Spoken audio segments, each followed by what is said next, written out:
Me da mucho gusto poderles dar la más cordial bienvenida a nuestra serie de enseñanzas que hemos titulado Alabad a Dios porque Él es bueno. El día de hoy vamos a continuar con la parte número 6 de esta serie de enseñanzas. Y para esto nuevamente yo quiero que vayamos a ese Salmo capítulo 106 verso 1, de donde hemos tomado el título de estas enseñanzas, en donde dice: aleluya, alabad a Jehová porque Él es bueno. ¿Por qué? Para siempre es su misericordia. ¿Cuántos creen que Dios es bueno y para siempre es su misericordia? Levanten la mano los que creen que Él es bueno y para siempre es su misericordia. Yo lo creo, y creo que aquí todos deberíamos de creerlo, porque Él nos ha manifestado su bondad y su misericordia cada día. Sobre todo, como decíamos, en esa gran obra de amor, ¿verdad?, que Dios el Padre llevó a cabo al enviar a su Hijo amado a morir por nosotros, sin Dios estar obligado y sin nosotros merecerlo. Y esa gran obra de amor que Jesús, también Dios hecho hombre, verdadero Dios y verdadero hombre, llevó a cabo al dar su vida por usted y por mí. Hemos dicho que el deseo, la voluntad de Dios y aún un mandamiento para todo ser humano, cristiano o no cristiano aún, es que le alabemos a Él. Decíamos que no solo con nuestras palabras, porque es fácil, sino con obras. Obras que son fruto de una vida arrepentida, pero no solo una vida arrepentida, sino una vida que ha confiado en Jesús como su único y suficiente Señor y Salvador. Frutos de una vida que ama a Dios con todo su corazón, con toda su alma, con toda su mente y todas sus fuerzas. Alabarle no solo con palabras, sino con obras, fruto de una vida que está llena de gratitud a Dios por todo lo que Él ha hecho, por todo lo que está haciendo hoy en día y por todo lo que hará. Y decíamos que hay muchas razones por las cuales alabar a Dios. El solo hecho de que Dios sea Dios ya es razón suficiente para alabarle. Pero hemos estado meditando en 14 razones por las cuales alabar a Dios, que ese hombre de Dios y rey y salmista David nos da en ese Salmo capítulo 103 verso 1 al 18, que hemos estado leyendo y quisiera que continuásemos leyendo. Allá en el Salmo capítulo 103 verso 1 en adelante, este hombre, el rey y salmista David, dice: bendice alma mía a Jehová y bendiga todo mi ser su santo nombre. Bendice alma mía a Jehová y no olvides ninguno de sus beneficios. Él es quien perdona todas tus iniquidades. Aquí comienza él a hablar de esas razones, de esas 14 razones por las cuales debemos alabar a Dios. Algunas ya las hemos estudiado. Dice: Él es quien perdona todas tus iniquidades, el que sana todas tus dolencias, el que rescata del hoyo tu vida, el que te corona de favores y misericordias, el que sacia de bien tu boca de modo que te rejuvenezcas como el águila. Jehová es el que hace justicia y derecho a todos los que padecen violencia. Sus caminos notificó a Moisés y a los hijos de Israel sus obras. Misericordioso y clemente es Jehová, lento para la ira y grande en misericordia. No contenderá para siempre, ni para siempre guardará el enojo. No ha hecho con nosotros conforme a nuestras iniquidades, ni nos ha pagado conforme a nuestros pecados. Porque como la altura de los cielos sobre la tierra, engrandeció su misericordia sobre los que le temen. Cuanto está lejos el oriente del occidente, hizo alejar de nosotros nuestras rebeliones. Como el Padre se compadece de los hijos, se compadece Jehová de los que le temen. Y continuamos viendo más razones y dice: ¿por qué? Dice: porque Él conoce nuestra condición. Se acuerda de que somos polvo. Él conoce nuestra formación. Él nos hizo y no nosotros a nosotros mismos. Se acuerda de que somos polvo. El hombre, como la hierba son sus días, florece como la flor del campo que pasó el viento por ella y pereció, y su lugar no la conocerá más. Mas la misericordia de Jehová es desde la eternidad y hasta la eternidad sobre los que le temen, y su justicia sobre los hijos de los hijos. Hemos estado compartiendo la octava razón por la cual alabar a Dios. Y decíamos que esa octava razón la encontramos en este salmo, este precioso salmo que acabamos de leer, en el Salmo capítulo 103, en el verso 9. Y yo quisiera que leyéramos nuevamente el verso 9, donde dice que Dios no contenderá para siempre, ni para siempre guardará el enojo. Y decíamos en nuestra enseñanza anterior, donde empezamos a estudiar esta primer verdad, que en esta octava razón para alabar a Dios encontramos tres preciosas verdades y a la vez dos promesas de Dios para todos y cada uno de nosotros aquí presentes. Decíamos que la primera verdad es que Dios contiende con el ser humano. Y esto lo podemos inferir de esta segunda verdad, que es a la vez la primer promesa que Dios nos da, y es que Dios no contenderá para siempre. Y la tercera verdad y a la vez segunda promesa es que ni para siempre guardará el enojo. En nuestra enseñanza anterior estudiábamos qué significa la palabra contender. Si vamos a estudiar o vamos a meditar en que Dios contiende con el ser humano, lo primero que debíamos definir entonces era qué significa la palabra contender. Y decíamos que la palabra contender que se usa en este verso 9 tiene varios significados, y entre estos encontramos luchar. Contender es luchar. Contender es entrar en una disputa o contienda. Contender es debatir con alguien con argumentos o argumentar. Pero también decíamos que contender es ser adversario. Contender también es presentar una queja en contra de alguien o lamentarse por causa de lo que alguien está haciendo o ha hecho.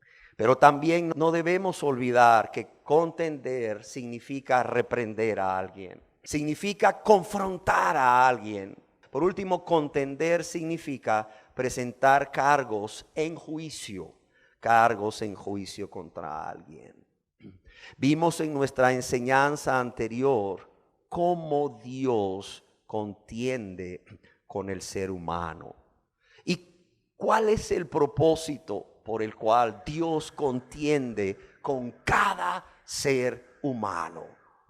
Y el día de hoy, con la ayuda de Dios y su palabra, continuaremos examinando esta primer verdad de que Dios contiende con el hombre, Dios contiende con el ser humano, respondiendo tres preguntas que son, primeramente, ¿por qué Dios contiende con el ser humano? Segundo, ¿cómo el ser humano contiende con Dios? Y tercero, ¿qué espera Dios de todo ser humano que aún contiende con él? Y para responder esta primera pregunta, ¿por qué Dios contiende con el ser humano que aún practica el pecado y que se resiste a convertirse a él, y lo hace, por cierto, de manera consciente y voluntaria? Yo quisiera partir de una afirmación, y yo creo que todos ustedes van a estar de acuerdo conmigo en esta afirmación. ¿Y cuál es esta afirmación? Que Dios es Dios sin nosotros. ¿Cuántos dicen amén? Dios es Dios sin nosotros.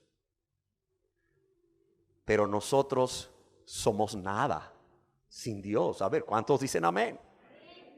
Nosotros somos nada sin Dios. Dice Dios en su palabra que pesados en la balanza de Dios, somos menos que nada. Esa es nuestra realidad, esa es su realidad y mi realidad como seres humanos. Dios es Dios sin nosotros. Nosotros somos nada sin Dios.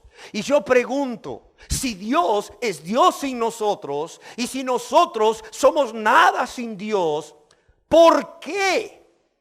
¿Por qué es que Dios contiende entonces con ese ser humano que practica el pecado o que insiste en vivir esa vida egoísta de práctica de pecado y se resiste a convertirse a Dios en arrepentimiento y fe en el Señor Jesucristo? ¿Por qué? ¿Por qué Dios contiende entonces con el ser humano en lugar de condenarlo inmediatamente? Yo creo que la primera razón por la cual Dios consiste con el ser humano es porque Dios ve el pecado en la vida de ese ser humano.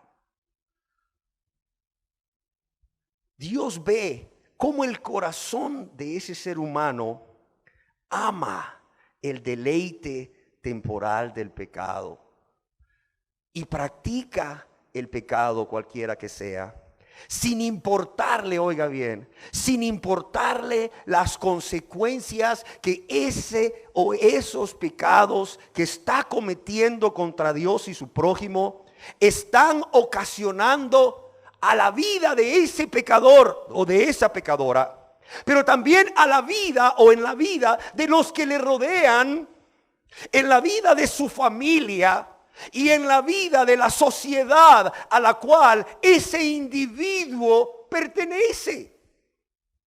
Dios desde su gloria, Dios desde los cielos se inclina para mirar la tierra y ve a cada persona, le ve a usted que aún se resiste a convertirse a Dios y que por lo tanto vive una vida de práctica de pecado, y le ve a usted y ve su corazón. Porque del corazón brotan, dice Jesús, porque del corazón brotan todos estos pecados. Y ve las consecuencias de esos pecados en su vida, en la vida de su familia y en la vida de la sociedad a la cual usted pertenece. Él ve cómo esos pecados también le están alejando a usted de Él. Le están alejando a usted de Dios. Cada día que pasa, aunque usted no lo perciba, aunque usted quizás no sea ni siquiera consciente, Dios ve cómo cada día que pasa y que usted no se convierte a Él en arrepentimiento y fe en Jesús, esos pecados le están no solo llevando a usted a dañar y a lastimar a los que le rodean, sino le están alejando de Él. Y muchas veces quizás de manera sutil, desapercibida, como cuando un barco está o una lancha está junto al muelle, pero al marinero que se le ordenó amarrarla al muelle y no lo hace, esa lancha movida por el oleaje se va poco a poco separando del muelle, poco a poco, quizás de manera imperceptible para los marineros que aún están a bordo de la lancha y que creen que la lancha está amarrada al puerto y que aún la lancha está junto al puerto, que solo basta con salir de la lancha y nada más dar un saltito y ya estar en el puerto, en tierra firme. Y no es así. No es así, porque esa lancha se ha ido separando del puerto de manera sutil hasta llegar a alta mar.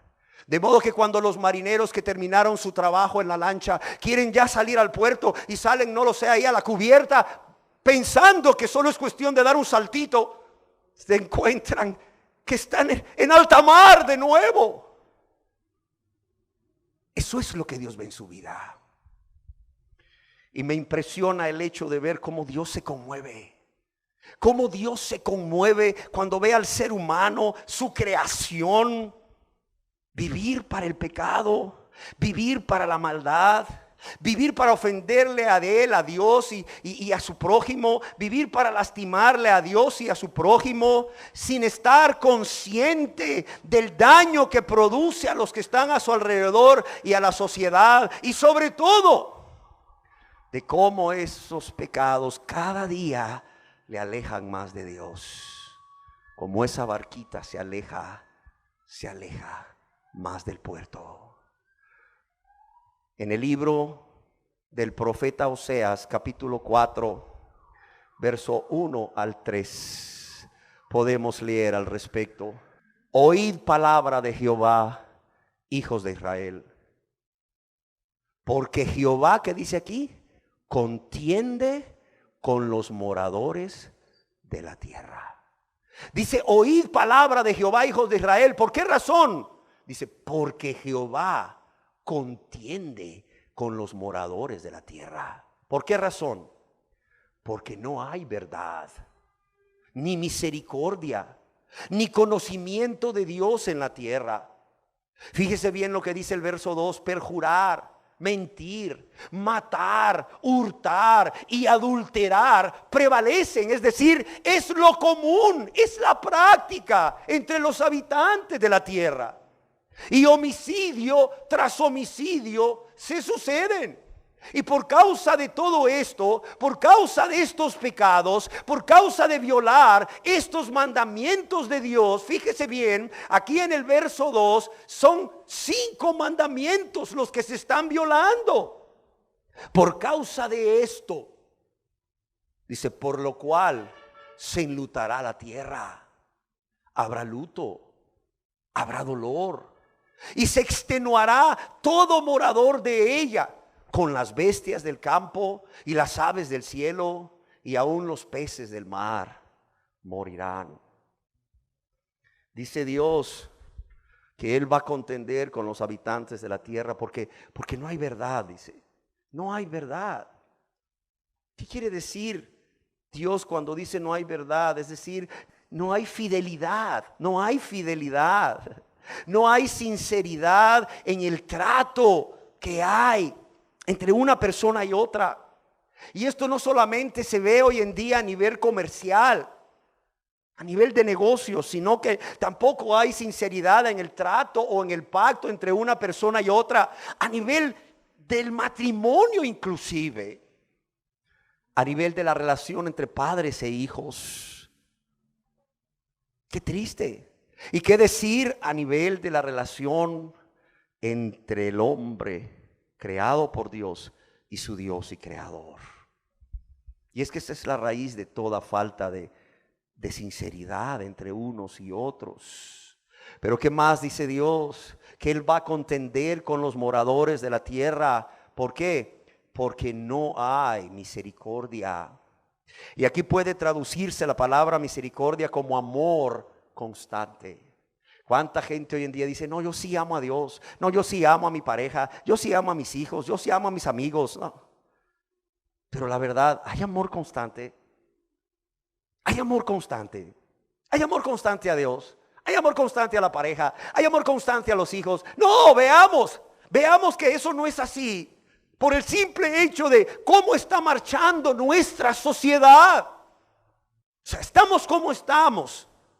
Sea el gobierno que sea, se haga lo que se haga, se inviertan los miles de millones en tasa de seguridad, en infraestructura, y no estoy diciendo que no deba de hacerse. El pueblo necesita seguridad, necesita fuentes de empleo, el pueblo necesita salud, el pueblo necesita educación, y esto pues no tiene nada que ver con la política. Son derechos del ser humano, son derechos del hombre, derechos básicos del hombre, del ser humano.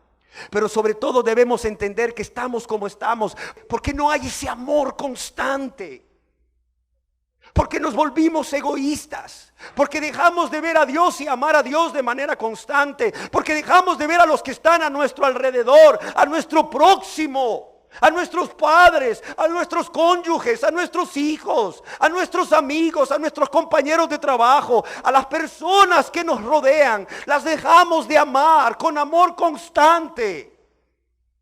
Por eso es que la sociedad está como está. Pero no lo queremos entender.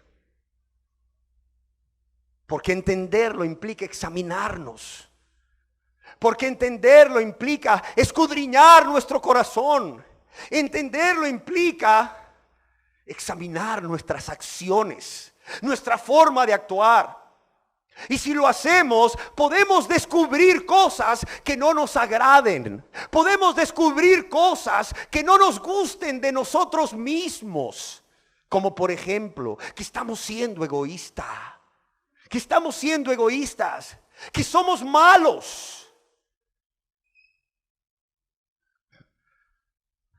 Por eso Dios contiende con los habitantes de la tierra. La tercera razón dice, porque no hay conocimiento de Dios. Y cuando hablamos de conocimiento de Dios, estamos hablando de un conocimiento íntimo, de ese conocimiento que es fruto de una relación personal con Dios. No del conocimiento que se obtiene al leer las Escrituras, la Biblia de Dios, lo cual es bueno, sino del conocimiento de una relación íntima. Así como una madre conoce a su hijo a través de esa relación íntima desde que nace. Así como un hombre o una mujer que deciden unirse en un pacto matrimonial, se conocen el uno al otro desde quizás antes de llegar a ese pacto matrimonial. Ese conocimiento vivencial, ese conocimiento que es fruto de esa relación de intimidad.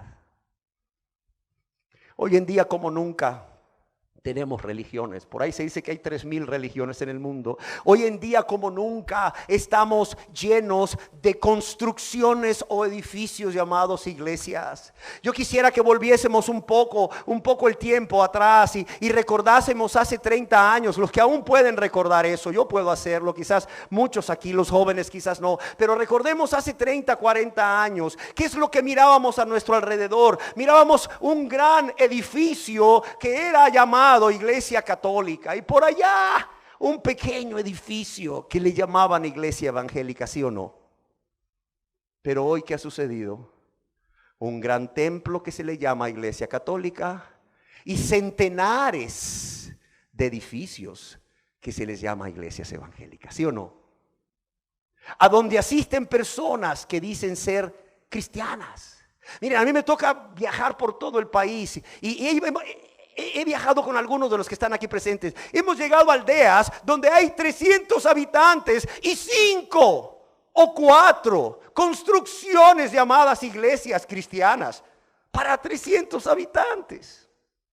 Cualquiera dirá, gloria a Dios, el evangelio está llegando por todos lados. Se está cumpliendo lo que Jesús dijo, que este evangelio llegaría a todas las criaturas. No está llegando el evangelio. La gente no se está convirtiendo a Dios. Es más, yo pregunto, ¿cuándo había menos maldad? ¿Cuándo había menos inseguridad? ¿Cuándo había menos matrimonios destruidos por el egoísmo? ¿Cuándo había menos familias destruidas por el egoísmo? Hace 50 años hoy. ¿Están de acuerdo? Hace 50 años, claro que sí. ¿En qué estamos impactando a esta sociedad los que decimos ser cristianos? ¿En qué la estamos impactando? ¿Cómo la estamos impactando? Más bien yo diría, no la estamos impactando. Y si la estamos impactando es para mal. Si no, vea los índices de inseguridad, vea los índices de delincuencia, vea los índices de maldad, vea los índices de divorcio, vea los índices de jóvenes. En el periódico de ayer, el pastor Mario Fumero, un hombre que ha trabajado mucho con la rehabilitación de drogadictos, decía que en los años 70 los que él recibía allá en el proyecto Victoria eran jóvenes de 17, 18 años a más. Ahora son de 18 años a menos. Es más, dice que se horroriza al ver niños de 11 años o más bien preadolescentes que ya están inhalando cocaína o fumando crack. Y todo eso en nuestras narices. Frente a nosotros, un pueblo que se dice ser cristiano. pero que no viven como Cristo, pero que no reflejan como a Cristo. Y Dios desde los cielos ve lo que está pasando. Dios desde los cielos ve a cada persona que dice ser cristiana, pero no vive como tal, o que no afirma ser cristiana. Y ve lo que hay en su corazón, y ve pecado, y ve las consecuencias. No hay verdad, no hay fidelidad, no hay misericordia o amor constante, no hay un conocimiento de Dios, porque no se están queriendo convertir a Dios, tanto los que dicen ser cristianos y no viven como tales, como los que nunca han afirmado ser cristianos. Ninguno se está convirtiendo a Dios, esa es la raíz. Y esto trae como consecuencia injusticia. Esto trae como consecuencia que se viole la ley de Dios. Esto trae como consecuencias el caos, el derrumbe moral de la familia, el derrumbe moral de la sociedad, produciendo violencia, produciendo luto, produciendo mucho dolor en los seres humanos.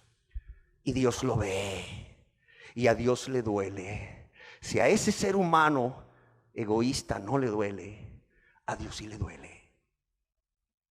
Porque ese ser humano egoísta, diga ser cristiano o no, está lastimando a otro ser humano que es creación de Dios. O cuando Dios ve que lastiman a alguien de su creación, cuando Dios ve que lastiman a su criatura, que hay dolor en sus criaturas, a Dios le duele. Créamelo, a Dios le duele. Y cuanto más si el que provoca ese dolor en una de sus criaturas es otra de sus criaturas. Es otra de sus criaturas.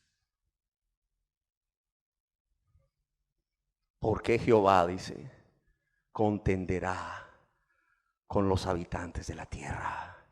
¿Por qué razón? Veámoslo de nuevo. Dice, porque no hay justicia. Porque no hay justicia, porque no hay misericordia, porque no hay amor permanente, porque no hay conocimiento de Dios en la tierra, porque los seres humanos no se están convirtiendo a Dios. Dicen creer en Dios, pero no se convierten a Dios. Dicen amar a Dios, pero no se convierten a Dios. Dicen ser hijos de Dios, pero no se convierten a Dios. Y mire lo que sucede: perjurar, mentir, matar, hurtar, adulterar, prevalecen, es lo común. Homicidio tras homicidio se suceden, por lo cual se enlutará la tierra. Por lo cual se enlutará la tierra, habrá luto y dolor, y se extenuará todo morador de ella junto con las bestias. Pero también hay una segunda razón. Porque si Dios es Dios en nosotros y nosotros somos nada sin Dios, Dios insiste, óigalo bien, insiste en contender con cada ser humano que practica el pecado y aún se resiste a convertirse a él. Y esa razón es por amor. Por amor. El que las entrañas de Dios se conmuevan por lo que está viendo que está sucediendo con sus criaturas en la tierra, eso hace que brote de él un amor que no tiene límites. Y por ese amor que no tiene límites, por su gran amor, porque de tal manera ha amado Dios al mundo, que lo llevó a dar a su Hijo amado, para que todo aquel que en él cree no se pierda, sino que tenga vida eterna. Por ese gran amor, Dios todavía insiste en contender, en luchar, en debatir con argumentos, en presentar queja, en confrontar, en reprender al pecador.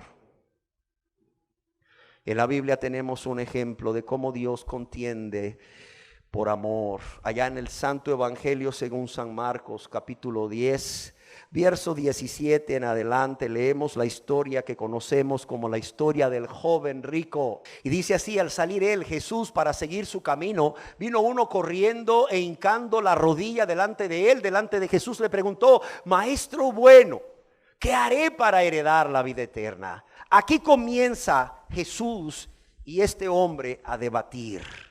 Este hombre le hace una pregunta. Aquí comienza el debate. Maestro bueno, ¿qué haré para heredar la vida eterna? Y Jesús contesta como parte de este debate con argumentos y le dice: ¿por qué me llamas bueno? Ninguno hay bueno sino uno, solo Dios. Y no es porque Jesús no esté reconociendo que Él es bueno, sino que cuando Jesús dice que ninguno hay bueno, solo uno, Dios, le está diciendo: oye, si tú me llamas bueno y solo hay uno bueno, que es Dios, entonces tú me estás reconociendo como Dios.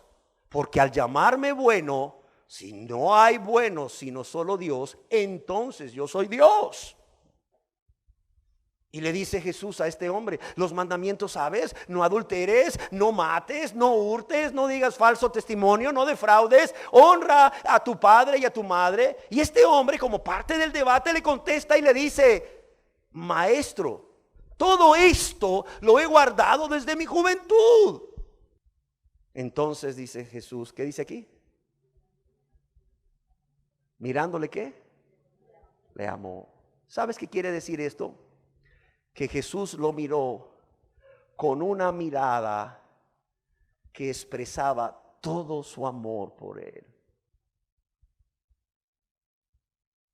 Quizás tú hayas visto en la mirada de una madre cómo a través de esa mirada se expresa todo ese amor por ese hijo que tanto ha anhelado y que finalmente llegó a su vida. Quizás puedas ver en los ojos de una mujer enamorada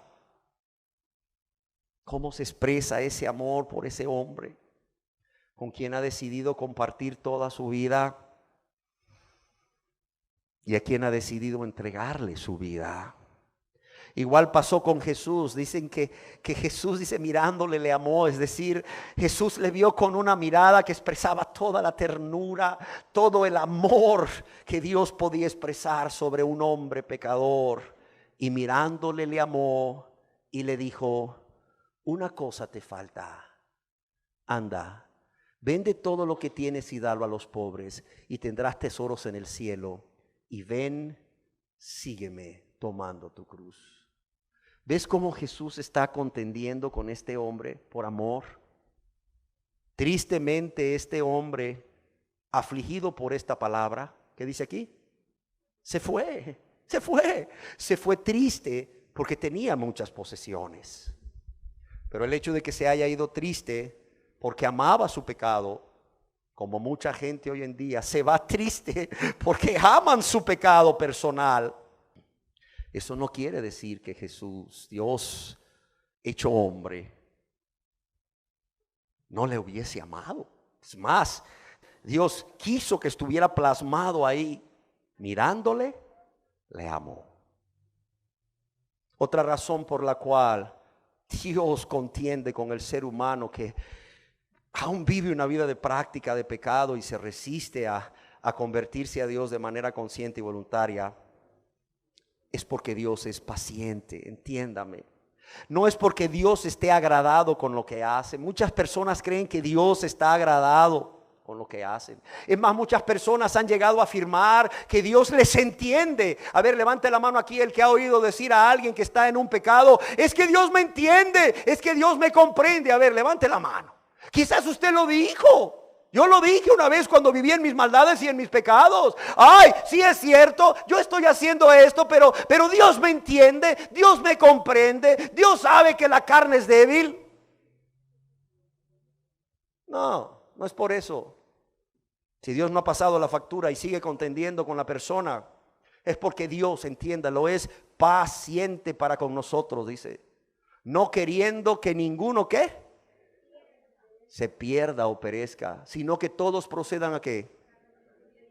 Veámoslo en la segunda epístola del apóstol San Pedro, capítulo 3, verso 9, para que leyéndolo a través de la Biblia podamos entender cómo el Señor no retarda su promesa de venir y juzgar a la humanidad, según algunos la tienen por tardanza, sino que Dios sigue contendiendo todavía con los habitantes de la tierra. ¿Por qué?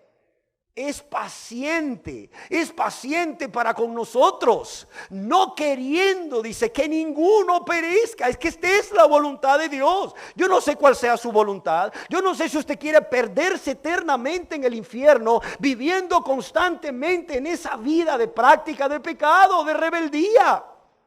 Pero yo quiero decirle que la voluntad de Dios es que Él no quiere que usted perezca. No queriendo que ninguno perezca, sino que todos, ¿qué? Procedan a hacer la oración de aceptar a Cristo de 35 segundos y seguir viviendo igual, pero ya hijos de Dios, camino al cielo. ¿Así dice aquí? No, no dice así. ¿Cómo dice? No queriendo que ninguno perezca, sino que ¿quién? Que todos dice, todos, que todos procedan al arrepentimiento. Y quiero hablar de una cuarta razón de por qué Dios contiende con el ser humano que practica el pecado y resiste convertirse a él. ¿Y sabe cuál es? Porque estos seres humanos contienden con Dios. Estos seres humanos, en lugar de rendirse a Dios, a su Dios y Señor y Rey de reyes, Rey de gloria y majestad, estos seres humanos contienden con Dios. Y a esta afirmación, quizás ustedes se pregunten, ¿puede el ser humano contender con Dios? ¿Puede el ser humano contender con Dios? A lo que yo respondo, sí puede, pero no debe. Sí puede, pero no debe. Yo quiero decirles que en el libro de Job, en el capítulo 33, en el verso 12 y 13, vemos cómo un ser humano puede contender con Dios. Job capítulo 33, verso 12 y 13, ahí leemos: he aquí, en esto no has hablado justamente. Le está diciendo este amigo a Job, Eliú. He aquí, le dice, en esto no has hablado justamente. Yo te responderé que mayor es Dios que el hombre. ¿Y qué dice en el verso 13? ¿Por qué contiendes contra él? O sea, ¿qué le dice Eliú a Job? ¿Qué no has entendido que Dios es mayor que el hombre? Y le pregunta a continuación Eliú a Job, ¿por qué qué? ¿Por qué contiendes contra él? Porque él, es decir, Dios, no da cuenta de ninguna de sus razones. ¿Por qué contiendes contra él? Y si usted tiene algún amigo que realmente le tenga aprecio como Eliú le tenía a Job, qué bueno sería que le recordara estas dos grandes verdades. La primera, que mayor es Dios que el hombre, que mayor es Dios que usted. Y segundo, ¿cómo se atreve usted a contender con Dios? ¿Cómo se atreve usted a contender con Dios? Y si no tiene ese amigo, permítame hoy ser su Eliú, ser su amigo y decirle, oiga, entienda, Dios es mayor que usted en todos los sentidos. Entonces, ¿cómo se atreve usted a contender con Dios? Alguien escribió: ¿cómo podríamos nosotros, débiles, necios pecadores, contender con un Dios de sabiduría, fuerza y santidad infinitas? Sí. ¿Cómo se atreve el ser humano finito a contender con el Dios infinito? ¿Cómo se atreve el ser humano frágil y débil a contender con el Todopoderoso? Contender con el Rey soberano del universo y de todo lo creado, incluyéndole a él y a ella. ¿Cómo se atreve un ser humano, hombre o mujer, que persiste en vivir en una vida de rebeldía, en una vida de práctica de pecado? Ese hombre o mujer sabio según su propia opinión, con una sabiduría limitada, contender o discutir o argumentar o luchar contra un Dios omnisciente, contra un Dios que todo lo sabe. Realmente es una locura, ¿sí o no? Es una locura, claro que es una locura, pero quiero decirle que este ser humano que se resiste a convertirse a Dios por su necedad o locura, por su soberbia y rebeldía, lo hace. En el libro del profeta Isaías, capítulo 45, verso 9, podemos leer a este respecto y de las consecuencias. ¿Qué dice aquí Dios a través del profeta Isaías? Dice, ay, y quiero que pongan atención a esta primer palabra, ay, con que inicia todo este verso. Dice, ay, ¿de quién? Del que pleitea con su hacedor. Ay, del que pleitea con su hacedor. El tiesto con los tiestos de la tierra. Dirá el barro al que lo labra, ¿qué haces? ¿O tu obra no tiene manos? O sea, ¿qué nos dice Dios? Ay del que pleitea con su hacedor. Dirá el barro al que lo labra, ¿qué haces? Vemos que ciertamente a nuestros ojos parece una locura que el ser humano finito contienda con el Dios infinito, que el ser humano frágil y débil contienda con el Dios todopoderoso y eterno, Rey soberano.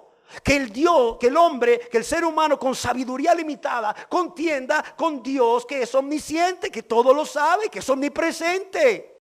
Pero sucede, lastimosamente sucede, es una locura.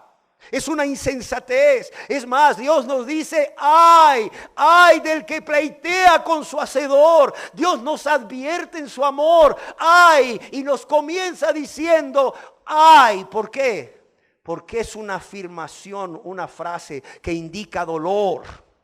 Es una frase que indica dolor. Y es que, amados y amadas, no solamente Dios nos dice a través del profeta Isaías, ay del que pleitea con su hacedor. También Dios utiliza a este hombre Job, de quien quizás todos aquí o muchos hemos oído hablar de él, para decirnos o para advertirnos acerca de la locura de contender con Dios, de la insensatez, óigalo bien, de la insensatez de contender con Dios, y lo que es peor, creer que vamos a salir victoriosos. Porque yo pregunto, si usted llegando cerca de su casa ve a 5 hombres armados, tatuados, ¿usted cree que enfrentándose con ellos, varón o mujer, saldría victorioso?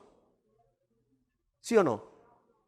¿Qué posibilidades tiene un hombre o una mujer, verdad, de salir victorioso enfrentándose contra 6 hombres que se bajan de un carro delante de él o de ella con chalecos antibalas, con armas de grueso calibre, y se dirigen a él o a ella para asaltarle? ¿Qué posibilidades tiene de salir victorioso? A ver, ¿qué posibilidades tiene? Ninguna. Pero el hombre cree que tiene posibilidades de salir victorioso en su contienda con Dios. Usted me va a decir, no, pastor, yo no creo que nadie piense eso. Entonces yo les hago una pregunta. Entonces, ¿por qué contiende? ¿Por qué pelea? ¿Por qué? ¿Por qué lo hace? ¿Porque le gusta? O sea, ¿por qué lo hace? ¿Por qué contiende con Dios? Porque cree que puede ganarle a Dios. Porque cree que puede salirse con la suya. Óigalo bien, cree ese ser humano que puede salirse con la suya. ¡Qué insensatez! Y si acaso aquí alguien de verdad no quiere cesar ya de contender con Dios, si alguien aquí no quiere ya cesar de contender con Dios, rindiéndose a Dios, mire, manos en alto así, rindiéndose a Dios, aquí estoy, Señor, cansado de contender, Señor, aquí estoy cansado de debatir con argumentos todos estos años, y todo para no convertirme a ti, Señor, para no entregar mi vida a ti, para que primero la perdones de todos sus pecados, segundo, para que la gobiernes, tercero, para que la cuides, cuarto, para que le proveas de lo necesario, quinto, para servirte y glorificarte. Si usted no es de esas personas que quiere hacer eso, yo solo quiero recordarle la advertencia que hace Dios a través del profeta Isaías. Ay, ay, un lamento. Ay del que pleitea con su hacedor, solamente va a recibir dolor en esta lucha desigual. Porque entienda, es una lucha desigual. Es usted contra Dios. Es la creación contra el creador. Es un ser finito contra un ser infinito.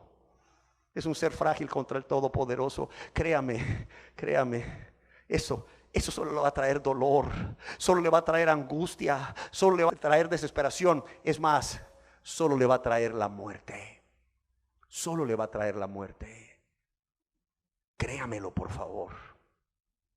Y por si fuera poco, decíamos que Dios utiliza a este hombre Job para advertirnos de la insensatez de contender con Dios y creer que vamos a ganarle, que nos vamos a salir con la suya, que vamos a salir victoriosos. Allá en el libro de Job, en el capítulo 9, en el verso 2 al 4, podemos escuchar. Es más, yo quiero que escuchemos estas palabras de Job. Dice: respondió Job y dijo: ciertamente yo sé que es así. Ciertamente, dice Job, yo sé que es así. ¿Y cómo se justificará el hombre con Dios? ¿Cómo se justificará el hombre con Dios? Dice: si quisiere contender con él, ¿qué dice aquí? No le podrá responder a una cosa entre mil. Y mire lo que dice Job: ciertamente, dice, yo sé que es así. Y Dios espera que ustedes digan como Job: ciertamente yo sé que es así. ¿Cómo se justificará el hombre con Dios? El hombre que sigue contendiendo, que sigue tratando de excusarse y de justificarse. ¿Cómo se justificará el hombre con Dios? Si quisiere contender con él, si quisiere ese ser humano contender con Dios, no le podrá responder a una cosa entre mil.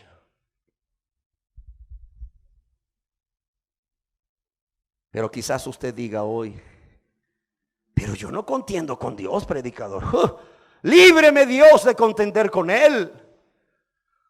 A lo que yo respondo: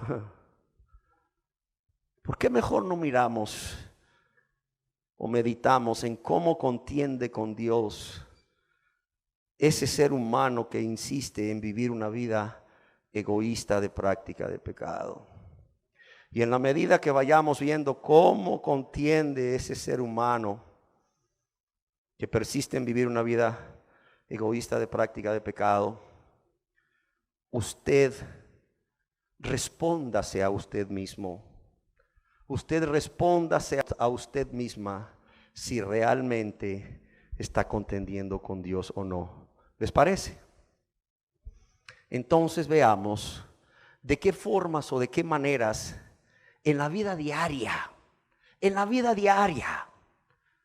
un ser humano que persiste en vivir una vida egoísta de práctica de pecado contiende con Dios. Yo quiero decirles que la primera forma es luchando contra Dios. ¿Cómo luchando contra Dios en la vida diaria?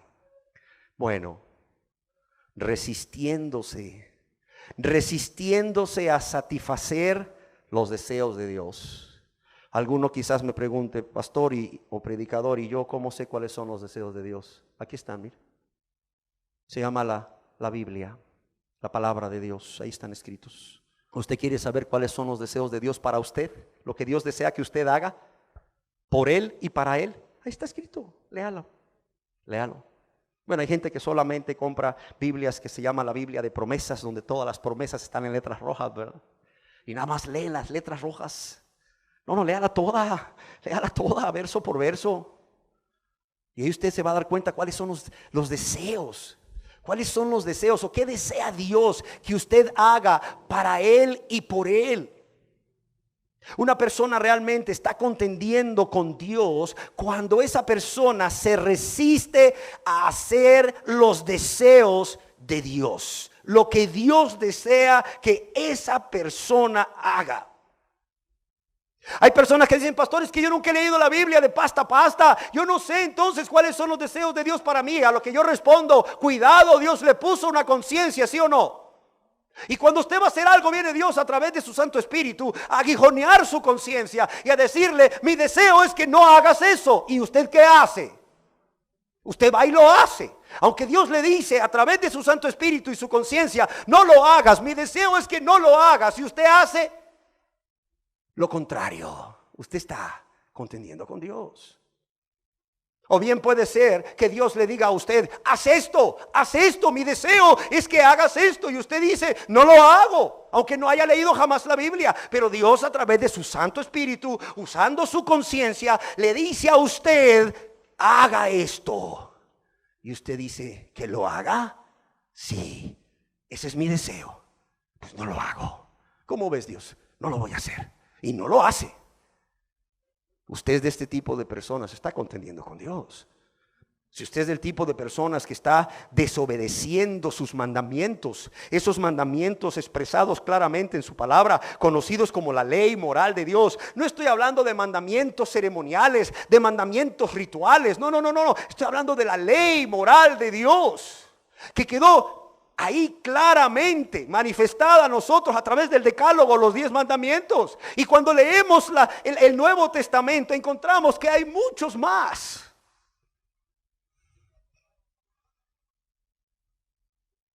¿Qué está haciendo usted en su vida diaria con gozo, por amor y gratitud? ¿Usted está obedeciendo los mandamientos de Dios? ¿Esos que usted ya leyó en la Biblia? ¿O esos que Dios ha puesto en su corazón?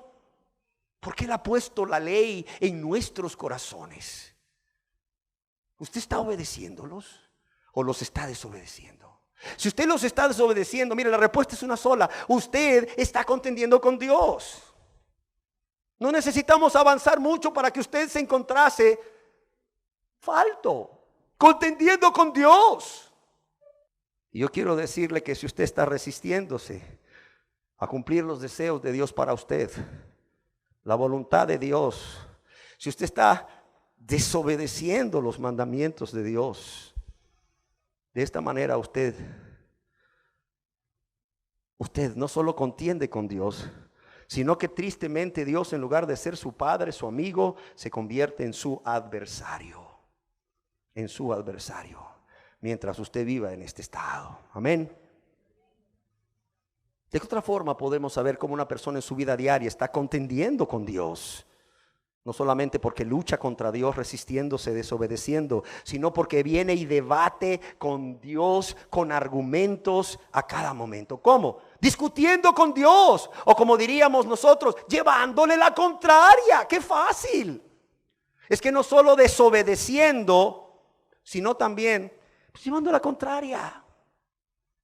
Llevando la contraria siempre a Dios. Por ejemplo, Dios le dice a usted, deja tu maldad, deja tu bondad, renuncia a esa vida egoísta de pecado. Sí, deja tu maldad, renuncia a esa vida de pecado. Renuncia a tu práctica de pecado. Y los pecadores responden argumentando. Es que, Señor, es poco a poco. Es que, Señor, como dices tú allá en tu palabra, sacando los textos fuera de contexto, no hay justo ni aún uno.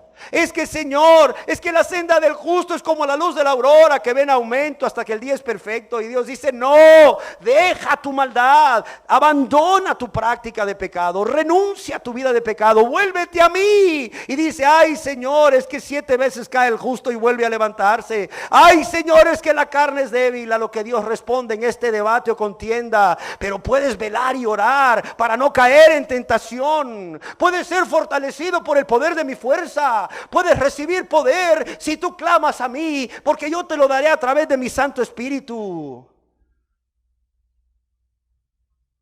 Y el pecador responde, ah, Señor, es que no se puede, lo he intentado, pero no se puede. Claro, porque lo han intentado sin primero convertirse a Dios. Conviértete a Dios y después inténtalo y verás cómo el Dios que te salva es el Dios que te santifica. El Dios que te limpia de todo pecado es el Dios que te mantiene puro de todo pecado. Porque por el mismo Jesús que te salva es por el mismo Jesús que te santifica. Por la misma fe que eres salvo es por la misma fe que puedes vivir una vida santa. Pero querer vivir santidad sin primero salvación no se puede. Querer vivir santidad sin primero convertirte a Él, nunca lo vas a lograr. Pero ahí la gente quiere pasar remendando, ¿verdad? Si me entienden, los que son de pueblo entienden lo que es remendar. Poniendo parches, Señor. Sí, Señor, ya entendí. Esto no te agrada, lo voy a dejar de hacer. Esto sí te agrada, lo voy a empezar a hacer. Pero no se convierten a Dios. Y qué fácil es decirle a Dios en su cara: no se puede. Es que no se puede, Señor. Como si Dios fuera injusto. A lo que Dios responde: sí se puede, no es verdad. La verdad es que no quieres, punto. Sí. Ya Jesús responde, Dios en su debate con argumentos, Dios le responde. Ya Jesús, siendo verdadero hombre, por cierto, Jesús siendo verdadero hombre, te dio ejemplo para que siguieras sus pisadas. Y también Jesús responde en este debate con argumentos al pecador que insiste en vivir esa vida de pecado. ¿Y qué decir de los santos y santas que también vivieron vidas apartadas de la práctica de pecado y del mal? Yo le pregunto, ¿está usted llevándole la contraria a Dios? Es de esos que es experto o experta en encontrar argumentos, aún sacando textos fuera de contexto de la Biblia, para venir delante de la presencia de Dios a justificar su vida de pecado. Le recuerdo las palabras de Job: ¿quién podrá justificarse delante de Dios? ¿Quién podrá justificarse delante de Dios? Mire, si la sangre de Cristo no le justifica, no le hace inocente, no le absuelve de sus pecados, usted y yo estaríamos perdidos. Porque no hay quien pueda justificarse delante de Dios. No lo hay, no lo hay. Ya olvídese de sus excusas, no le van a servir el día del juicio, olvídese de ellas. Es más, en el fondo ni usted mismo se las cree, ni usted misma se las cree. Si usted ha estado argumentando con Dios, debatiendo con argumentos con Dios para justificar su vida de pecado, de maldad y de egoísmo, mire, ya deje de hacerlo, por favor. Porque usted no está haciendo otra cosa más que contendiendo con Dios, con su hacedor. Y solo vienen ayes, no hay victoria. En esta contienda para el ser humano no hay victoria. Óigalo bien y nunca lo olvide, solo ayes. ¿De qué otra forma contiende el ser humano? El ser humano que vive esa vida de práctica de pecado egoísta con Dios. ¿Sabe cómo? Quejándose contra Dios. Y aquí van a decir algunos: híjole, man, en este lugar ni eso le permiten a la gente, ¿no? Quejarse contra Dios. Yo pregunto, ¿y por qué no vamos a quejar contra Dios? Recientemente hablaba con un familiar que me decía: mira, mi vida ha sido miserable, y me empezó a contar desde que tenía 6 años de vida hasta ahora que tiene 70, cómo ha sido su vida miserable. Y este hombre recuerda por nombre y apellido las personas que desde los 6 años hasta los 70 años le han hecho su vida miserable. Y después que me contó su historia, le digo: yo quiero decirte algo, o más bien preguntarte algo. Y yo: ¿de qué soy culpable de toda tu tragedia? Y me dijo: vos, de nada, me dijo. Sí, verdad, le digo, yo no soy culpable de nada. Y lo volteé a ver y le digo: ¿y Dios? ¿Por qué insistes en culpar a Dios? ¿Por qué insistes en quejarte contra Dios? Si tú mismo me estás diciendo por nombre y apellido quiénes son las personas que hicieron tu vida miserable. A Dios le dolió en su corazón ver cómo trataban a un niño de 6 años así, a un preadolescente de 11 años, a un adolescente de 17. A Dios le dolió en su corazón ver cómo te trataban, porque son su criatura. Y no te creó para ser tratado así. Digo: pero ¿por qué insistes en quejarte contra Dios y echarle la culpa a Dios?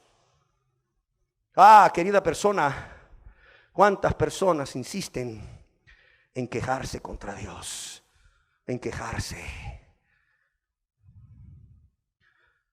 o lamentarse contra Dios. ¿Cuántas personas se quejan contra Dios diciéndole: Señor, ¿hasta cuándo vas a responder a mi oración, Señor? En lugar de decirle: Señor, sabio eres, justo eres, Dios de amor eres, y no has respondido hasta hoy, es porque sabes, Señor, que no es el momento correcto. Soberano eres, Dios, soberano. Y tu voluntad es buena, agradable y perfecta, Señor. Si no me has respondido hoy o hasta hoy, es porque tú lo sabes, Señor, y acepto tu voluntad. No, el que contiende con Dios, mira, se queja y se lamenta ante Dios y los hombres, porque no acepta la voluntad de Dios. Porque no acepta la voluntad de Dios. ¿Hasta cuándo responderás a mi oración? ¿Hasta cuándo, Dios, me concederás este deseo? ¿Hasta cuándo me sanarás a mí o a este ser querido o amigo? ¿Hasta cuándo, Señor, vendrá esa prosperidad tan anhelada? Ay, Dios, ¿dónde está esa mujer por la que te clamo, Señor? Ah, Dios, ¿dónde está ese hombre por el que te clamo, Señor? ¿Por qué tarda, Señor? Wow, dice Dios. Dame tiempo, te lo estoy moldeando conforme a la imagen de Cristo. ¿No te gustaría tener un esposo conforme a la imagen de Cristo? Que tuviera la mente y el corazón de Cristo, que te amara como Cristo amó a la iglesia. ¿No te gustaría tener una esposa conforme a la imagen de Cristo, que tuviera la mente y el corazón de Cristo? Claro, dice la gente.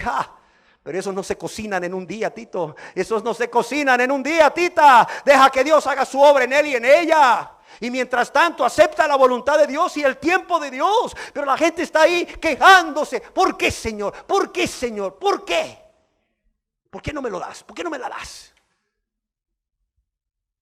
Mira toda la presión de grupo que tengo diciéndome quedado, diciéndome quedada. Está usted quejándose contra Dios porque usted no acepta la voluntad de Dios. Usted está contendiendo con Dios. Solo ayes le vendrán. Ahí no hay victoria, recuerde. Decíamos que otra forma de contender con Dios es lamentándose ante Dios y los hombres, porque no aceptamos esos tratos de Dios.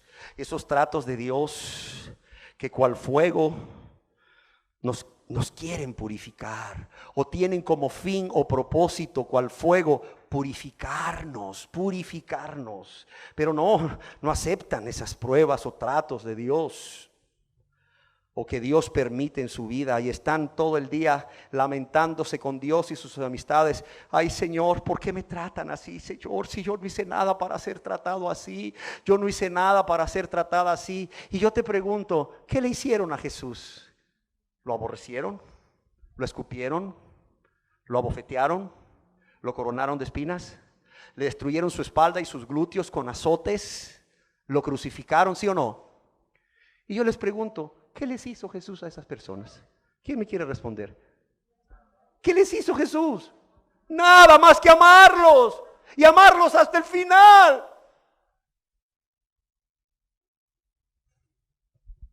Pero el que contiende con Dios no entiende esto.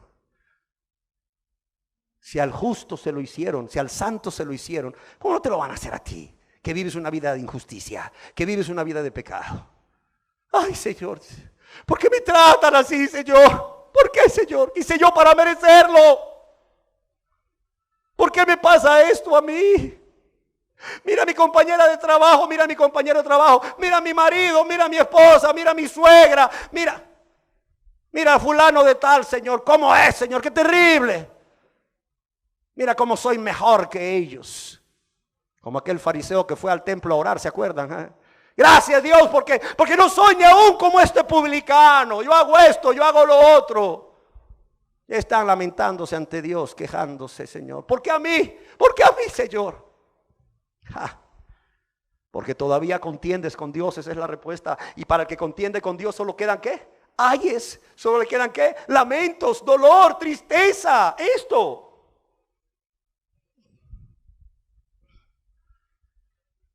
¿De qué otra forma contiende el ser humano que aún se resiste a convertirse a Dios y aún desea vivir esa vida egoísta de práctica de pecado contra Dios y su prójimo? Razones habrán muchas más, pero la última que he pensado es: contiende contra Dios justificándose, poniendo excusas al ser confrontado con Dios. Dios viene mirándote con amor, como hizo con el hijo pródigo, expresando todo su amor a través de una mirada, y te dice: ¿sabes qué? Una cosa te hace falta. Y te dice: tu pecado, ese pecado que vas escondiendo en el corazón, ese pecado que no quieres que nadie sepa, que nadie se entere, pero que Dios ya lo sabe. Mira, qué insensatez es querer ocultar del hombre un pecado escondido en el corazón, cuando Dios ya lo vio, ya ordenó que se escribiera en el libro de las obras de los cielos y ya presentó cargos en tu contra? Qué insensatez, qué terrible, qué locura, qué locura. Y viene Dios a tu vida como a la vida del joven rico y mirándote lleno de amor te dice: una cosa te hace falta para convertirte a mí. Deja ese pecado, déjalo, renuncia a ese pecado. Hazlo por amor a mí, Hazlo porque ese pecado me lastima, dice Dios. Hazlo porque cuando tú haces o cometes ese pecado, me duele en mi corazón, dice Dios. Déjalo por eso. Déjalo por amor a mí. Déjalo porque cuando lo cometes me lastimas. Provocas dolor a mi corazón, me ofendes. ¿Y qué dice la persona? Ay, Señor, es que... Y empiezan a justificarse, empiezan a culpar a otros, empiezan a minimizar su pecado, en lugar de reconocerlo y en lugar de reconocerse pecadores delante de Dios, en lugar de apartarse de sus pecados con la ayuda de Dios, lo cual se llama arrepentimiento, y en lugar de suplicar perdón a Dios. Qué triste, ¿verdad? Y para finalizar, la tercera pregunta: ¿qué espera Dios de todo aquel ser humano que aún hoy contiende con Él de manera consciente de ello, de manera egoísta y de manera voluntaria? Dios espera una sola cosa: que vuelva en sí, que entre en razón y que deje de contender con Dios o contra Dios. Y que diga, óigalo bien, y que diga como Job, allá en Job capítulo 10, verso 2, que diga delante de la presencia de Dios como lo hizo Job: diré a Dios, no me condenes. Hazme entender por qué contiendes conmigo. Y se acabó. Diré a Dios, no me condenes. Hazme entender por qué contiendes conmigo. O como le dijo un amigo a Job: conviene que se diga a Dios: enséñame, oh Dios, lo que yo no veo. Enséñame, oh Dios, lo que yo no veo. Y si hice mal, ya no lo haré más. Si hice mal, ya no lo haré más. Qué bueno sería que la persona que hasta hoy ha estado contendiendo con Dios diga: Dios mío, entiendo que el fin de todo esto es muerte espiritual, muerte eterna, condenación eterna en el infierno. Pero Dios, ya no me condenes, muéstrame por qué aún todavía contiendes conmigo. Muéstrame, enséñame, oh Dios, lo que yo no veo. Si hice mal, ya no lo haré más. Venir ante Dios y decirle con humildad: muéstrame qué está aún mal en mí. Pero no solo por la mera curiosidad, sino porque estarás dispuesto a arrancarlo de tu corazón, a quitarlo de tu vida, a aborrecerlo, a rechazarlo cuando viene la tentación, para no caer en ella. Por amor a Dios y para ya no ofender y no lastimar a ese Dios que tanto te ha amado. ¿Por qué contiendes conmigo? Muéstrame lo que yo no veo. Si hice mal, ya no lo haré más, Señor. Muéstrame lo que está aún mal en mi vida. Señor, ¿con qué te ofendo aún? ¿Con qué te lastimo aún? ¿Con qué provoco dolor en tu corazón? Dios, muéstrame por qué contiendes conmigo. Aún hay egoísmo en mi corazón, Señor. ¿Será que amo aún más los deleites temporales de ese pecado al cual me aferro y no quiero abandonar? Más que a ti, Señor. ¿Será, Señor, que es mi amor por una persona o un bien material más o mayor que mi amor por ti, Señor? Señor, ¿será que todavía hay en mí amor al mundo y las cosas del mundo? Señor, ¿qué es lo que pasa? Muéstrame, ¿por qué contiendes conmigo? Muéstrame lo que yo no veo. Si hice mal, no lo haré más. Pero también Dios espera que la persona no solo diga esto como Job, sino que también actúe como el joven conocido como el hijo pródigo. ¿Se acuerdan? En la Biblia, en la palabra de Dios, leemos acerca de un hombre que no solo dijo, sino que hizo. Para que nadie aquí solamente se quede en decir, sino que dé el siguiente paso hasta el hacer. En la historia del hijo pródigo, allá en el Evangelio según San Lucas, capítulo 15, verso 11 en adelante, vemos la vida de un hombre que dijo, pero también hizo. Jesús hablando, dice, también dijo, un hombre tenía 2 hijos. Y el menor de ellos dijo a su padre, Padre, dame la parte de los bienes que me corresponde. Y el padre les repartió los bienes. No muchos días después, juntándolo todo, el hijo menor se fue lejos a una provincia apartada. Y allí desperdició sus bienes. ¿Viviendo cómo? Perdidamente. Y cuando todo lo hubo malgastado, vino una gran hambre en aquella provincia y comenzó a faltarle. Y fue y se arrimó a uno de los ciudadanos de aquella tierra, el cual le envió a su hacienda para que apacentase ¿qué? Cerdos. Yo quiero decirles que el hombre de esta historia, el hijo pródigo, era judío. Y para un judío era lo más aborrecido criar cerdos o apacentar cerdos o cuidar cerdos. ¿Por qué? Porque los cerdos eran animales impuros para ellos. Pero fíjate lo único que consigue hacer para sobrevivir, habiendo malgastado todo, cuidar cerdos. Y viene este hombre y se va a cuidar cerdos, aborreciendo lo que hace. Y deseaba llenar su vientre de las algarrobas, del alimento que comían los cerdos. ¿Pero qué dice aquí? Pero nadie le daba. Qué triste, ¿verdad? Y yo creo que en ese momento Dios empieza a contender con este hombre.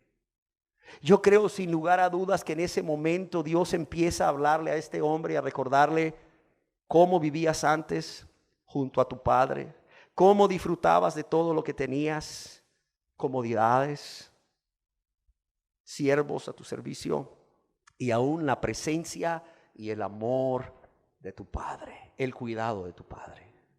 Pero mira lo que hiciste, egoísta. Mira cómo fuiste capaz de pedirle a tu padre, aún en vida sin esperar que muriera, que te diese la herencia, algo por lo cual tú no habías trabajado sino él, y aún así tu padre te la dio, probando tu corazón. ¿Y qué hiciste, egoísta? Dijiste, está bien, esto es mío, cuando nunca habías trabajado por ello. Tu padre lo trabajó toda la vida, era la herencia de tu padre, no el fruto de tu trabajo. Y te fuiste lejos, no a invertirlo bien, por amor a tu padre, por amor a todos los años de esfuerzo de tu padre. No, fuiste y lo malgastaste. Ahí Dios empezó a contender con este hombre. Y algo sucedió en la vida de este hombre, dice el verso 17, y leámoslo juntos, dice, y volviendo en sí. Eso es lo que Dios quiere. Eso es precisamente lo que Dios quiere que haga toda aquella persona que aún contiende con Dios. Eso es lo que Dios quiere que hagas, querida persona que estás aquí, que aún sigues contendiendo con Dios y que ya lo sabes porque te diste cuenta a través de cada una de las evidencias o de las formas de cómo contiende el hombre pecador contra Dios aquí en esta tierra. Eso es lo que Dios quiere que hagas, que vuelvas en sí y que digas como este hombre: ¿cuántos jornaleros en la casa de mi padre tienen abundancia de pan y yo aquí perezco de hambre. Solo me han tocado los ayes por contender con mi hacedor. Pero no solo este hombre volvió en sí y dijo, este hombre dijo, me levantaré e iré a mi padre y le diré, Padre, he pecado contra el cielo y contra ti, ya no soy digno de ser llamado tu hijo. Hazme como uno de tus jornaleros. Qué tremendo. El que antes gozaba de todo, hoy llega humillado.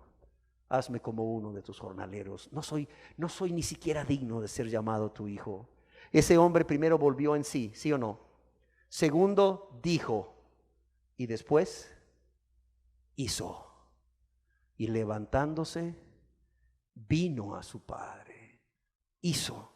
Y levantándose vino a su padre, y cuando aún estaba lejos, lo vio su padre, y fue movido a misericordia, y corrió, y se echó sobre su cuello, y le besó. Y el hijo le dijo, Padre, he pecado contra el cielo y contra ti, y ya no soy digno de ser llamado tu hijo. Ya no soy digno de ser llamado tu hijo.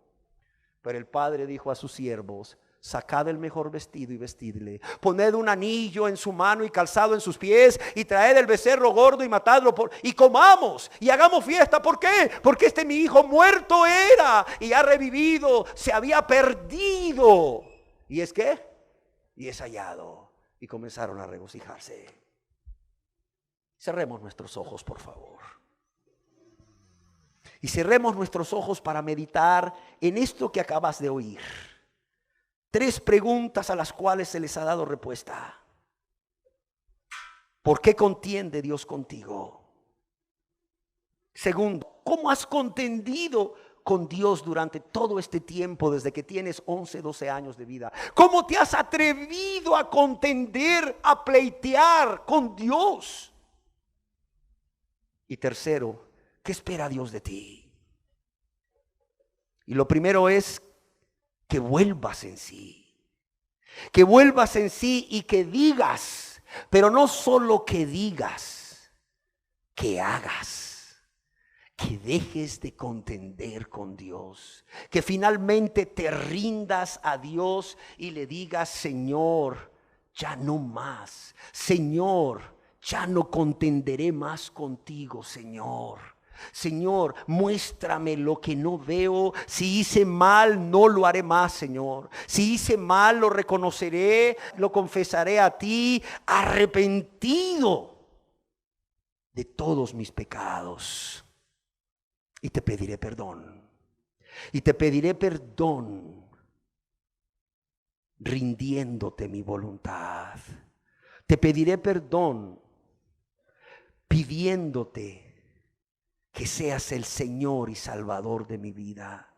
Te pediré perdón sometido, rendido, rendida a ti. Te pediré perdón confesándote todos aquellos pecados que he cometido contra ti, mi prójimo. Todos aquellos pecados con los cuales te he ofendido, te he lastimado, te he producido dolor. Pero además de eso, creeré que tú me perdonas. Creeré que me haces una nueva criatura. Creeré que me haces tu hijo y tu hija para no volver con tu ayuda nunca más atrás. Para no volver con tu ayuda nunca más atrás. Nunca más atrás, Señor.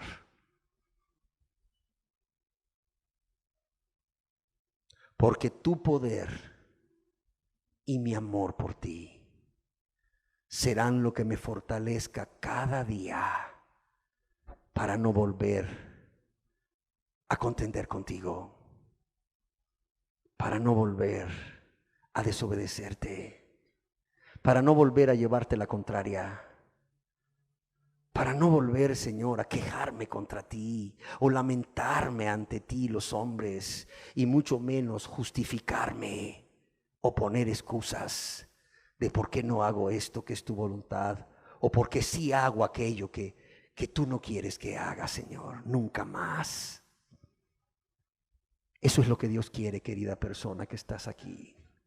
Por eso Dios ha estado contendiendo contigo, no queriendo que tú perezcas, sino que procedas al arrepentimiento, pero también que confíes en Jesús como tu único y suficiente Salvador. Que su muerte en la cruz no sea en vano para ti. Qué triste sería, piénsalo bien, querida persona que hoy estás aquí, que aún contiendes con Dios y por eso no te has entregado a Él, viviendo para Él.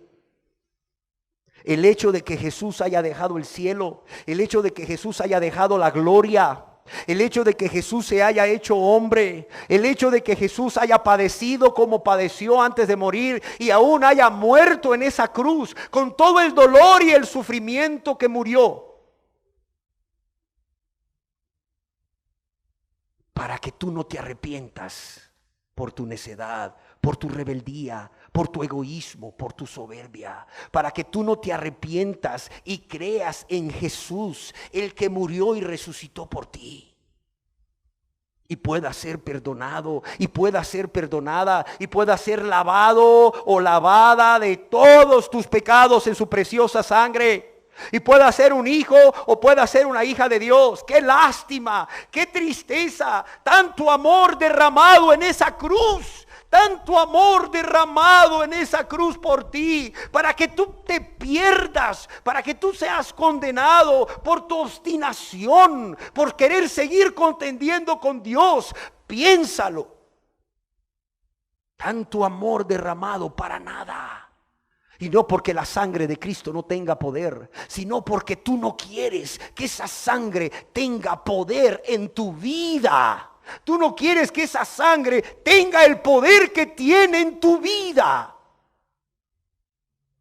Que te lave y te limpie, porque te aferras a algo o a alguien. Porque escondes algo que amas tanto y no quieres renunciar a eso, aunque Dios ya lo vio y lo escribió en el libro de las obras de los cielos. Ah, qué triste. Ah, qué triste será el día en que muchas personas sean puestas a la izquierda. Ah, qué triste será el día en que a muchas personas, y quizás de los aquí presentes, se les diga: apartaos de mí, malditos, al fuego eterno preparado para el diablo y sus ángeles. Y Jesús diga: por cuanto yo dejé el cielo, la gloria, por ti, y lo menospreciaste. Por cuanto yo me hice hombre para dar mi vida por ti en la cruz del Calvario y morir en tu lugar, y lo menospreciaste. Y todo eso por contender conmigo, por contender conmigo, por pleitear con tu hacedor, en lugar de decir: ¿por qué contiendes conmigo, Dios? Hazme entenderlo, muéstrame lo que yo no veo. Si hice mal, no lo haré más. En lugar de volver en sí, en lugar de decir: Padre, he pecado contra el cielo y contra ti, no soy digno de ser llamado tu hijo. Trátame como uno de tus jornaleros. Pero no solo volviendo en sí y diciendo, sino haciendo, viniendo a mí con un corazón contrito y humillado, dispuesto a no seguir más en ese camino, en esa senda de maldad, de egoísmo, de pecado, de falta de amor a Dios y al prójimo. Porque eso es lo que el egoísmo es.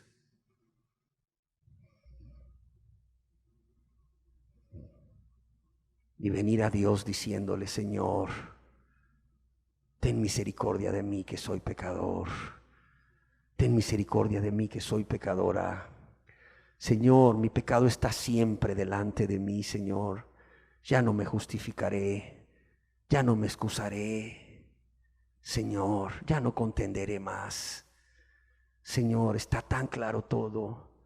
Veo tan claros los pecados que he cometido contra ti y contra mi prójimo. Y Señor, veo cómo esos pecados han sido como flechas que han dado en el blanco en tu corazón y te han lastimado, te han provocado dolor, pero también dolor en mi prójimo, y ya no quiero más, Señor, ya no quiero más seguir haciendo esto, Señor. Señor, renuncio a esa vida egoísta de maldad y de pecado, y Señor, te confieso mis pecados, apartándome con tu ayuda de ellos, y te ruego y te suplico me perdones, me laves y me limpies de todos mis pecados con la sangre preciosa de Jesús, y hazme un hijo tuyo, hazme una hija tuya, que no vuelva atrás, que no se avergüence de ti, que viva para agradarte, que viva para hacer tu voluntad. Y dile: oh Dios, yo te lo ruego, yo te lo suplico, por tu grande misericordia, y dile también: gracias, Señor, gracias porque me perdonas, gracias porque me haces una nueva criatura, gracias porque me haces tu hijo y tu hija. Señor, te voy a amar, Señor, no te voy a defraudar, porque ya no te quiero ofender ni lastimar, no te voy a defraudar más, Señor. Lo hice, lo reconozco, me duele, Señor, pero a partir de hoy esto cambia, todo será nuevo con tu ayuda, con tu gracia, por la fe que es en Jesús, todo será nuevo. Así sea, hazlo hoy y deja de contender con Dios, te lo ruego. Hazlo hoy y deja de contender con Dios, te lo suplico. Te lo suplico.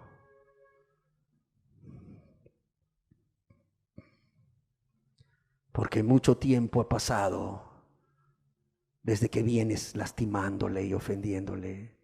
Tú dirás hoy: pero yo no lo sabía. Pero ya lo sabes. Y hoy que lo sabes, ¿qué vas a hacer? ¿Vas a volver en sí? ¿Vas a decir? ¿Y vas a actuar? Así sea. Así sea. Gracias te doy, Señor, por esta palabra. Gracias te doy, Señor, por tu amor y tu misericordia. Gracias te doy por cada persona que hoy ha podido escuchar la palabra, por cada persona que ha vuelto en sí, Señor, por cada persona que ha hablado contigo en lo íntimo, en lo secreto, pero no solo ha hablado, saliendo por esa puerta, lo va a empezar a hacer, lo va a poner por obra por primera vez en su vida. Y si ya lo había hecho antes y volvió atrás, de nuevo, por amor a ti y con tu ayuda, por amor a ti y con tu poder. Gracias te damos, Dios. Amén.